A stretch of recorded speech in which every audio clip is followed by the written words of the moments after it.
All right, so 2023 catch up. What the hell is this thing? Well, basically, I haven't seen a bunch of movies during the year. I'm binging them all now, and I'm going to put out short reviews of all the movies I'm catching up on. Therefore, 2023 catch up. Now that we gotten that out of the way and you guys know what it is, let's just get right to it. Elemental is dope. I love Elemental.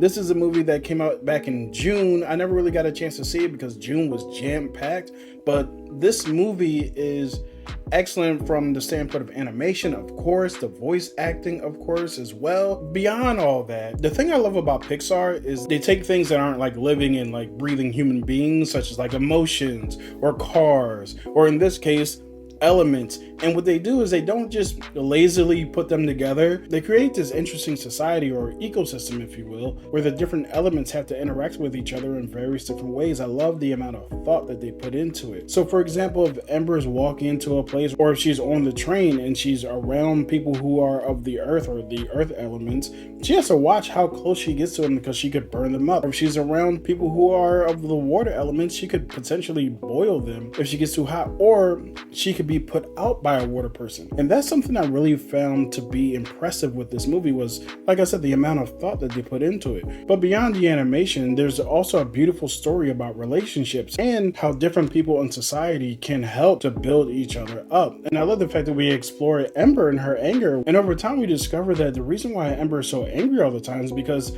she's doing something that subconsciously she knows she doesn't want to do, but she's never really fleshed out what that is, right? What she does know is that she doesn't want to run her dad's shop, but she feels beholden to her father because of all the sacrifices that he made. And that's something that is explored deeply in this movie. Now, I think is the most important point of this movie is just this conversation of, yes, our parents did sacrifice for us.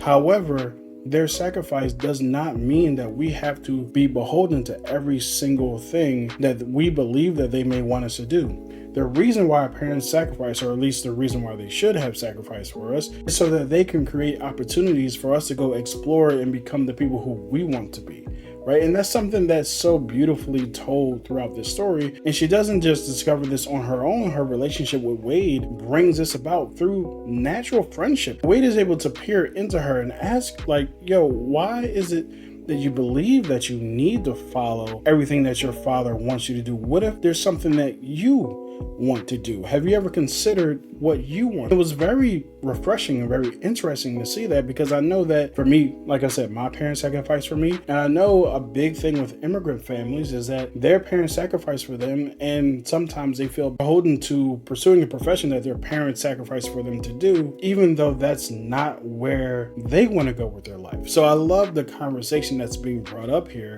and I also love the fact that when she finally does go to her father about, hey, I don't actually want to run this shop. He says, listen, daughter, I didn't sacrifice so that you had to chase my dream. I sacrificed so that you could chase your dream. You are the dream that I was chasing, making sure that you were cool, making sure that you were in a place, in an environment where you could grow and thrive and be safe. And I thought that was dope, man. So yeah, Elemental, highly recommend this movie. Love it. Hopefully I'll be doing more of these 2023 catch-ups where I can just do a short review, just talking about the movies I hadn't caught before during the course of the year. So thank you so much for watching. Let me know how you feel about the movie in the comments, and I'll talk to you guys next time.